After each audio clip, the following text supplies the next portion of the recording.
Assalamualaikum warahmatullahi taala wabarakatuh. Hari ini kita meneruskan soalan ulang kaji bab 7 sukatan serakan data terkumpul. Jadi saya akan membincangkan soalan yang pertama dahulu. Jadi saya harap handout yang saya dah bagi dalam grup anak-anak semua telah pun buat terlebih dahulu. Okey. Jadi sila semak dengan jawapan saya dan betulkan di mana soalan dan kedudukan yang salah itu. Alright.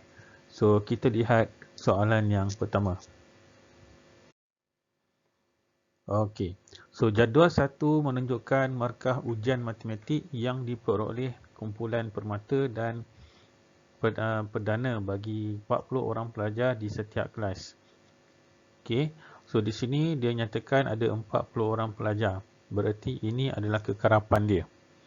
Okey, jadi kita teruskan. Jadi markahnya 40 hingga 44 sehingga 65 hingga 69. So apa yang dinyatakan dalam baris yang pertama ini merupakan kita panggil selang kelas. Okey, manakala permata dan perdana ini merupakan markah ujian bagi kelas ataupun kumpulan. Okey.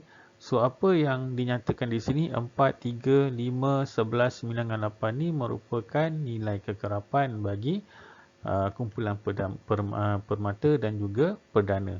Alright. So soalan dia, berdasarkan data dalam jadual 1A, lengkapkan jadual 1B dan jadual 1C di ruang jawapan. Seterusnya hitungkan nilai min dan sisihan piawai kelas permata dan kelas perdana. So rujuk soalan masing-masing dan sebelum kita selesaikan soalan ini, yang dia minta untuk mendapatkan nilai min dan juga nilai sisihan piawai. Apa yang saya nak kamu lakukan, kamu kena ketahui bagaimana kita nak bentukkan satu jadual kekerapan yang baru. Okey.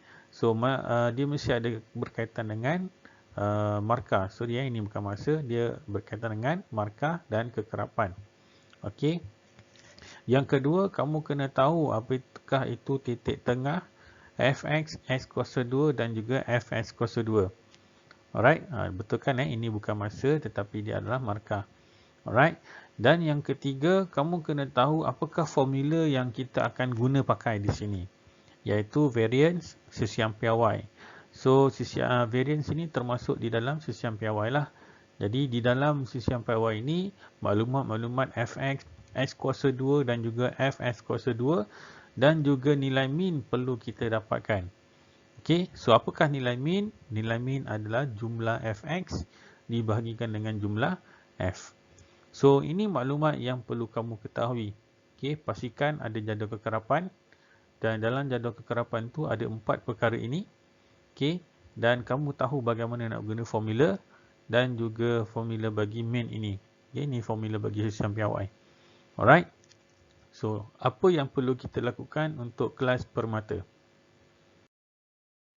Okay, so ini jadual yang telah saya bina kembali. Okay, berdasarkan maklumat yang diberi tadi. Okay, so di sebelah kiri ini adalah maklumat bagi markah dan juga selang kelas. Okay, dan saya nyatakan semua nilai kekerapan yang telah diberi itu dan saya letak semula dalam ni. Sini adalah nilai kekerapan bagi kelas permata. Jadi bagaimana nak dapatkan titik tengah? Okay, bagi titik tengah, kamu kena tambahkan kedua-dua nilai ini, 40 tambah dengan 44. Okey, 40 tambahkan dengan 44. Okey, hasil jawapan itu kamu bahagikan dengan 2. Kamu akan dapat nilai titik tengah ini. Okey, kalau kamu nak mengira pakai kalkulator pun boleh atau pakai jari dan pastikan nilai yang berada di tengah-tengah. Alright. So nilai yang saya dapat adalah 42, 47, 52, 57, 62 dan 67. Alright. So apa berlaku dengan fx? Fx adalah hasil darab antara f dengan x. Jadi kamu darab sahaja guna kalkulator. Pastikan kamu menekan nilai nilai ini dengan betul lah dalam kalkulator. Okey. So kalau salah satu sahaja nombor ataupun digit yang kamu masuk, dia akan efek pada nilai jawapan kamu nanti. Okey, so berhati-hati ketika masukkan nilai di dalam kalkulator. So nilai yang saya dapat adalah begini. Alright. So ini adalah fx yang berkuasa 2, maksudnya nilai kekerapan ini kena darabkan dengan X yang berkuasa 2. So, kamu akan kena ada X yang kuasa 2 lah di sini. Okey. Jadi, kuasa 2 kan titik tengah ini nanti. Okey. Kamu sediakan satu ruang kosong. Okey. Kolom yang baru nanti dalam kamu punya jawapan tu, ruang jawapan. Kamu buat juga dengan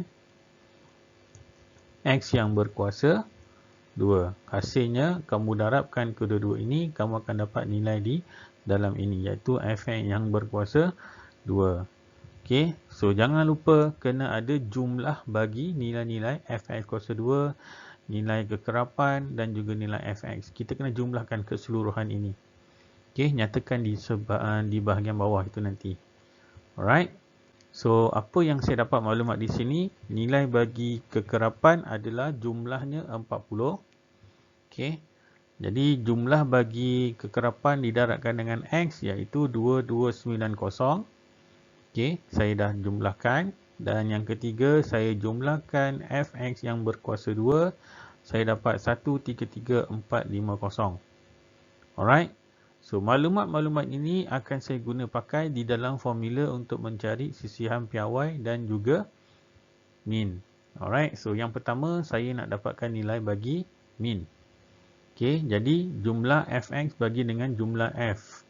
Okey, kamu kena darabkan ia. Okey, sebentar, saya padam dulu. Okey. So, kamu kena darabkan, kamu kena bahagikan dengan 40, kamu akan dapat 57.27. So, ini adalah nilai min bagi kelas permata. Okey. So, bagaimana pula untuk mendapat nilai sisihan piawai? Okey, sisihan piawai.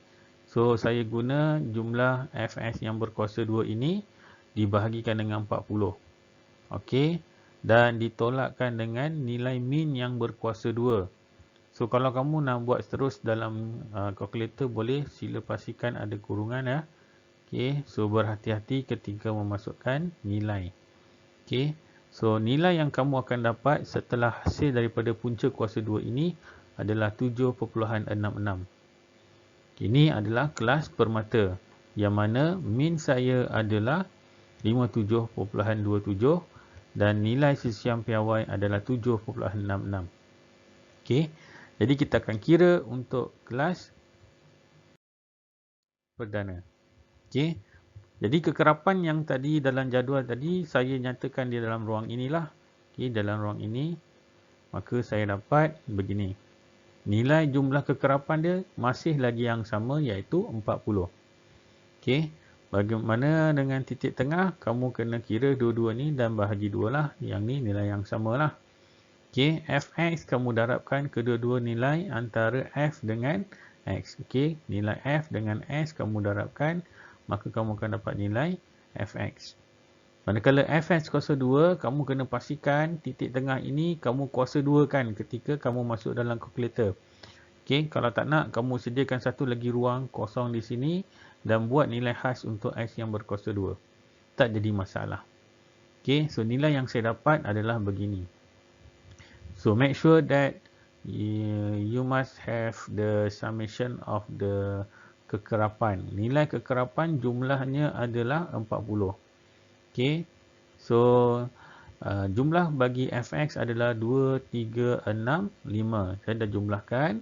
Dan juga jumlah Fx kuasa 2 saya dapat 141,625. Okey. So, kita akan guna pakai untuk di dalam formula untuk mendapatkan nilai min yang pertama itu adalah 2365 saya bahagikan dengan 40. Nilainya adalah 59.13. Alright. Yang kedua, saya dah dapatkan sisihan piawai, maka saya guna formula untuk mendapatkan sisihan piawai tadi. Okey, saya masukkan balik 141625 bahagikan dengan 40. Ini adalah nilai Fx yang berkuasa 2 dan ini adalah nilai F. Okey, dan ditolakkan dengan nilai min yang dikuasa 2 kan. Okey, yang mana akhirnya kamu akan dapat nilai sisihan piawai itu adalah 6.65, manakala nilai min itu adalah 59.13. Okey, so kita dah dapat dua maklumat daripada kelas perdana dan kelas permata. Okey, so seterusnya kita nak buat kesimpulan untuk menjawab soalan B tadi. Okey, tentukan kumpulan yang menunjukkan prestasi yang lebih baik. Okey, anak-anak, lebih baik, yang terbaik dan konsisten. Berikan justifikasi anda. So, kita kena buat huraian lah berdasarkan maklumat yang kita dapat tadi. Mean dengan varian ni, sisian pawai tadi. So, mana satu kumpulan prestasi yang lebih baik? So, apa yang perlu kita lakukan? Saya buat ringkasan di sini, kelas permata dan juga kelas perdana. Okay, mean kelas permata adalah 57.27, sisian piawainya 7.66. Manakala kelas perdana ini meannya adalah 59.13 dan sisian piawainya adalah 6.65. Okey, nak dapatkan yang terbaik mestilah mean yang paling besar dan juga nilai sisihan yang paling kecil. So di sini saya melihat okey, nilai mean kelas perdana ni lebih besar daripada nilai mean kelas permata. Dan juga sisian piawai kelas perdana ini lebih kecil berbanding dengan sisian piawai kelas permata. Jadi kesimpulan yang boleh saya lakukan adalah kelas perdana menunjukkan prestasi yang lebih baik daripada kelas permata kerana mean markah lebih besar. Okey, mean yang lebih besar daripada kelas permata. Dan sisian piawai yang paling kecil. Okey, sisian piawai yang lebih kecil menunjukkan prestasi yang lebih konsisten. So, apa kesimpulan yang boleh kita buat? Kita kena guna pakai nak yang terbaik, mean tu mesti lebih besar. Dan juga kalau konsisten, sisihan piawai itu mestilah yang paling kecil. Okey. So, ini jalan pengiraan untuk soalan nombor 1. Jadi, saya stop di sini. Dan saya akan masukkan lagi soalan nombor 2 pula di dalam video yang seterusnya. Okey, so saya minta anak-anak semua boleh semak dengan jawapan saya dan perbetulkan di mana soalan yang mungkin ada salah ataupun ada pembetulan. Okey, sampai di sini saja. Sekian, terima kasih. Assalamualaikum warahmatullahi taala wabarakatuh.